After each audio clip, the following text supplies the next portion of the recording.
ಅಂದ್ರೆ ಉಳಿಸಾಕೆ ಆಗೋದಿಲ್ಲ. ಅಲ್ಲಿ ಸಂಶಯ ಇರ್ತದೆ. ಅಂತ ಸಂಶಯನ್ನ ಬಡದು ಹಾಕಿ ಏನ್ ಮಾಡ್ಯಾರಂದ್ರ ಅಪ್ಪೇರಿದಂತೆ ಪ್ರಧಾನಪ್ಪ ಹೆಂಗಂತೆ ನಡೆದ ತಂದೆ ಅಂದ್ರ ಅವನೇ ಮುಕ್ತಾತ್ಮ ಮುಕ್ತಂದಿ ದೇವರು ಸುತ್ತಬಾರದಲ್ಲ. ಇರುವಾಗ ಮುಕ್ತಾಗೋದು ಅಂದ್ರ ವಿಷಯ ವಾಸನೆ ತ್ಯಾಗ ಮಾಡೋದು. ಬಿಟ್ಟಿದ್ದಷ್ಟ ಇವಾಗ ಬಂದ್ರೆ ಬಿಡ್ಲಿಲ್ಲ ಅಂದ್ರ ನಾವಿನ್ನೂ ಕಸಾರೇ ಕಸ ಪಕ್ಕ ಅಲ್ಲ. ಓಂ ನಮ ಶಿವಾಯ. ನಮ್ಮ ಮಾತಾಯಂದಿರಿಗೂ ಅವ್ರೇನಂದ್ರ ವಿಚಾರ ಮಾಡಿ ಇದ್ರ ಮೇಲೆ ಮೋಹ ಆಗಿತ್ತಂದ್ರ ತೆಲಿಗೆ ಪಲಿಗೆ ಕೈ ಹಚ್ಕೊಂಡು ಯಾರು ಮಾಡ್ಕೊಂಡು ಬಂದಿದ್ದಾರೆ. ಇವ್ರು ವೈರಾಗ್ಯನೂ ಇಲ್ಲ, ಇವ್ರು ಎದಕ್ಕೂ ಅಲ್ಲ ಅಂತೇಳಿ ಅವ್ರ ಮಗಳ ಸುಟ್ಟು ಬರಿ ಅಂದ್ರು. ಸುಟ್ಟು ಬರಿ ಅವ್ರು ನೋಡಲ್ಲ. ಆತ ಬಾಳ ಚೆನ್ನಾಗಿ ಬಾಳ ಶಾಸ್ತ್ರ ಕಂತೇಳಿ ಕರ್ತನ್ನ ವ್ಯಕ್ತ ಮಾಡ್ಕೊಂಡು ಎತ್ತಾಗ ತೂರಾಡಿ ಹೋಗುದಲ್ಲ. ಶಿವಾಯನ ಇರಾಕ ಬಂತು ಅಂದ್ರ ಇರು ಅಂದ್ರೆ ಏನಪ್ಪ, ನಿನ್ನಿರು ಯಾರಿಗೆ ತೋರ್ಸಾಕ್ ಬಂದಂತ ಸ್ಥಿತಿ ಶಿವಾಯನಮ್ಮ.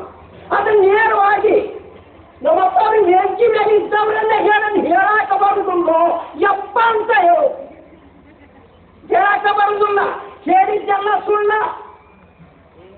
ಏನದೇ ಅಂಗಿರಿ ಬತ್ತ ಇಲ್ಲ ಹಂಗೈತದ ಕೇತು ಹೇಳ ಮುಕ್ತಿರ್ತಾನೆ ತೋರ್ಸಾಕ್ ಬರುದಲ್ಲ. ಇರಲಿಕ್ಕೆ ಒಳಗೆ ಹೇಳ್ಕೊಟ್ಟಾಗ ಮಕ್ಕಳು ಯುದ್ಧ ಹೆಂಗಿರ ಅಂತೇಳಿ ಶಿವಾಯನಮ್ಮ. ಹಂಗಿರಾಕ ಬಂತು ಅಂದ್ರೆ ಹೇಳುದು ಬೇಡ ಕೇಳುದು ಬೇಡ. ಪೌರಾಣಿಕ ಯುದ್ಧ ಕೊಡ್ತಿದ್ರು, ಪ್ರಧಾನಪ್ಪ ಯುದ್ಧ ಕೊಡ್ತಿದ್ರು. ಅದಕ್ಕೆ ನಾವು ನೀವೆಲ್ಲ ವಿರಕ್ತಿಯಿಂದ ಸ್ವರೂಪದ ಸುಖ ಉಂಟೆ. ವಿರಕ್ತಿ ಅಂದ್ರೆ ರತಿ ಅಂದ್ರೆ ಪ್ರೇಮ. ಎದ್ರ ಮೇಲೆ ಇಟ್ಟೇವ್ ನಾವು ಹಾನಿ ಮಾಡಿ ನಾನು ನೆಡ್ಕೊಂಡ ಮತ್ತೊಂದ ಮೇಲೆ ಇಟ್ಟೇವ್ ಪ್ರೇಮ. ಜಗತ್ತಿನ ನಾವು ನೀವೆಲ್ಲರೂ ಕೂಡಿ ಆಸ್ತಿ ಅಂತಸ್ತಿನ ಮೇಲೆ ಇಟ್ಟೇವ್ ಪ್ರೇಮ. ರತಿ ಪ್ರೇಮ ವಿರಕ್ತಿಯಿಂದ. ರತಿ ಅಂದ್ರೆ ಪ್ರೇಮ. ಈ ಪ್ರೇಮವನ್ನು ಇಟ್ಟಿದ್ದ ಇವೆಲ್ಲ ಗೌರವವು ಮುಚ್ಚಿರುವುದು ಪುರುಷಾರ್ಥ ಯಾವುದು ನೀನೇ ಅಂತ ಶ್ರೀಮಂತರು ಸೇರಿದ್ರು ಒತ್ತು ಹೇಳ. ನಿನ್ನ ನಿಜವಿನಗೆ ತಿಳಿ ಬೇರೆಲ್ಲದನೇ ಮನುಜ. ಹೌದಂದಿರ್ಬೇಕಂತ ಅಂದ್ರ ನಾವು ನೀವೆಲ್ಲ ಏನ್ ಮಾಡ್ತೀವಿ ಅಂದ್ರ ಎಲ್ಲದ ಮೇಲೆ ಪ್ರೇಮ ಇರ್ತೀವಿ. ಗಡ್ಡ ಬಿಟ್ಟು ಗುಡ್ಡ ಸೇರುವುದಲ್ಲ, ಮಕ್ಕಳು ಬಿಟ್ಟು ಮರಿ ಬಿಟ್ಟು ಓಡೋಗುದಲ್ಲ. ಅಂದ್ರೆ ಇವು ಗೌರವ ವಾಸ್ತ ಮುಖ್ಯ ಅಲ್ಲ, ಸುಖ ಇವು ಕೊಡುದಿಲ್ಲ ಅಂತೇಳಿ ತನ್ನ ಮನಸ್ಸಿಗೆ ಸ್ಥಾನ ಪಡ್ಕೊಳ್ಳೋದಂತ ಹೇಳಾಕ ನಿಮಗಲ್ಲ ಯಪ್ಪ. ನಾ ಹೇಳಾಕ ಬಂದವ ಅಲ್ಲ. ಇದಕ್ಕಂತಕ್ಕಂತೆ ಬುದ್ಧಿ ಎಲೆ ಎಷ್ಟು ವಿಷಯದಿಂದ ಕೂಡ್ಕೊಂಡು ಪುಣ್ಯ ಗಟ್ಟಿಯಲ್ಲ. ಈ ವಿಷಯ ರೈತ ಆಗುದು ಹೆಂಗ ಅಂದ್ರ ಅಂದ ನಮ್ಮಪ್ಪ ತೆಲಿನ ಪದ ಹಾಕಿ ಕೊಳ್ಳಾಡುತ್ತಾಕಿ ನಿನ್ಗೆಲ್ಲ ಬರ್ತದೆ. ನಾ ದನ ಕೈಯಾಕ ಹೋಗಿ ಹೋಗ್ಯಲ್ಲ. ಆದ್ರೂ ನಮ್ಮಪ್ಪನ ಕರುಣೆ ಅಂತಕ್ಕನ ಪಾವಿತ್ರತೆಯಾಗಿ ಇದು ಹಣ್ಣಾಗೈತಲ್ಲ ಅಂತ ಹಿಡ್ಕೊಂಡು ಹರಿದು ಆಗ ನನಗೆ ರಸೈತಲ್ಲ ಅವ್ರು ಹೊಳೆ ಬಾರ ಸಹಿತ ಹೇಳಕತ್ತಿದ. ಚೆನ್ನಿಪ್ಪಳ ಕಣ್ಣು ಮರಿಗೆ ಕಣ್ಣೆ ಬಾಯಿದೆ ಏನೇ ಹೇಳ್ಕೊಂಡು ನಾಲ್ಕು ಬಂದು ಕೂಡಿಕೊಂಡು ಅವ್ರು ಹಳೆ ಬಾರಿ ಹೇಳ್ಬಾರ್ದು. ಓಂ ನಮ ಶಿವ. ಅವತ್ತ ಹಾನಿ ಮಾಡ್ಬೇಕು ಯಪ್ಪ ಹೇಳುದಿಲ್ಲ. ಬಟ್ ಏನು ಪ್ರಾಣಿ ಹೇಳು ಹೇಳು ಪ್ರಾಣಿ ಹೇಳಕ್ಕೆ ಅಪ್ಪ ಹೇಳಿ ಎಲ್ಲ ಹೇಳು. ಆದ್ರೆ ಅದೊಂದು ಬಿಟ್ಟು ಹೇಳಂದ್ರೆ ಅದಕ್ಕೆ ನಿಮ್ಮೆಲ್ಲರಿಗೂ ಕರುಣೆ ನೀವೆಲ್ಲ ಪಡ್ಕೊಂಡವ್ರೆ. ನೀವೇನು ಮುಕ್ತ ಆಗ್ಬೇಕು ಅನ್ನೋಂಗಿಲ್ಲ. ಹೋದ್ಮೇಲೆ ಮುಕ್ತ ಹಾಕ್ಯವಿ. ಏನೋ ಕೈಲಾಸ ಕಂಡಿಲ್ಲ ಅಂದಿರಿ. ಸೋಮನ ಪತ್ರ ಬಂದಿರೋ ಕೈಲಾಸ ಆಗಿರಿ. ಸುಳ್ಳೆ ಹೇಳುದಲ್ಲ.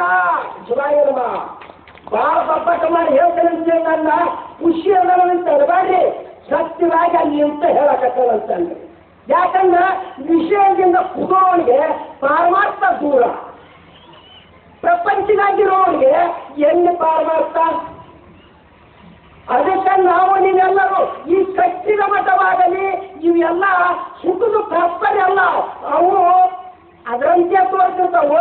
ಆದ್ರ ನಾವೇನ್ ಮಾಡ್ಬೇಕಂದ್ರ ವಿಚಾರದಿಂದ ಬದುಕಾಕ್ ಮಾಡ್ಬೇಕು. ವಿಚಾರದಿಂದ ಮೋಕ್ಷ ಆಕತಿ. ಮತ್ತೆ ಎಲ್ಲಾರ ಜಪ ಏನಕ್ಕೆ ಮಾಡ್ಬೇಕಪ್ಪ? ನಮ್ಮ ಪಾಪ ನಾಶಕ್ಕಾಗಿ ಮಾಡ್ಬೇಕು. ಹಿಂದಿನ ನಿಷ್ಕಾಮ ಕರ್ಮದ ಪುಣ್ಯ ಇದ್ದ ಈಗ ಸ್ವಲ್ಪ ಹೊರಗೆ ಬಂದಿರ್ತಾರಂತ. ಆಗ ಇವ್ ಏನು ಮಾಡಿದ್ದೋ ನಿಮ್ಗೆ ಹಂಗ ಮಾಡ್ಬಂತ. ಓಂ ನಮ ಶಿವ. ಹಿಂದಿನ ಪುಣ್ಯವರು ಇನ್ನೊಂದಿರಬೇಕು. ಇಂದಿನ ಪುಣ್ಯವರು ಮುಂದೊಂದಿರಬೇಕು. ಆತ್ಮ ಬಂದಿರಬೇಕು. ಇದಕ್ಕೆ ಸಂದುಗಲ್ಲೇ ಆಡೆಯಾಗಿ ಅಬಾ ಆಣಿ ಮಾಡಿ ಅವರ ಹೇಳ್ಯಾರಂದ್ರೆ ನಮ್ಮನೇನು ಬಂತು ಯಪ್ಪ ಆಗಾನ ಕುಂತು ದಾಟದಷ್ಟ ಬಲಸಾಗರ. ಶಿವಾಯ ನಮಃ ಶಿವಾಯ ನಮಃ ಶಿವಾಯ ನಮಃ ಈ ಎರಡು ಮಾತಲ್ಲಿ ಪೂಜ್ಯರಿಗೆ ದಾಸರ ಆಗಬಾರ್ದು. ಅವ್ರಿಗೆ ನಮಸ್ಕಾರ ತಮಗೆ ನಡೆಸಲಿಕ್ಕೆ ನಿಮ್ಮೆಲ್ಲರಿಗೂ ಸೋಮನಕೊಪ್ಪಳ ಗ್ರಾಮದವರಿಗೆ ಈ ಕುಡುಗು ಖುಷಿಗೂ ನಾವು ಹೋಗುವ ನಮಸ್ಕಾರ ಮಾಡಿರ್ತೀವಿ. ಕಾಲೇನು ದಾಟಿಸಿದಾಗ ಒಟ್ಟರು ಕೊಡಿ ಶಿವಾಯ ನಮಃ. ಅದಕ್ಕೆ ನಮೋ ನಮೋ ಅನ್ನುತ್ತಿದ್ದೇನಯ್ಯ. ಇದು ಬಿಟ್ಟು ನಂದು ಏನೇನೂ ಇಲ್ಲ. ಮತ್ತು ನಾನು ಸೇವೆ ಮಾಡಕ್ಕೂ ನಂದು ಏನೂ ಇಲ್ಲೂ ಇಲ್ಲ, ಮೊದಲೇ ಇಲ್ಲ ನಾನು ಅದು ಇರುವುದ ಇಲ್ಲ ವಯಸ್ಸು ಪರಮಾತ್ಮ. ಅದಕ್ಕೆ ಹಂಗ ನಾವು ನೀವೆಲ್ಲ ಇವರು ಅಂತ ಹೇಳಿ ನನ್ನ ಎರಡು ಮಕ್ಕಳ ಗುರುಪಾಲ ಸೇರ್ತೀವಿ. ಜೈ ಮಂಗಲಂ ಜೈ ನಮ ಪಾರ್ವತಿ ಪತಿ ಸುಮಾರ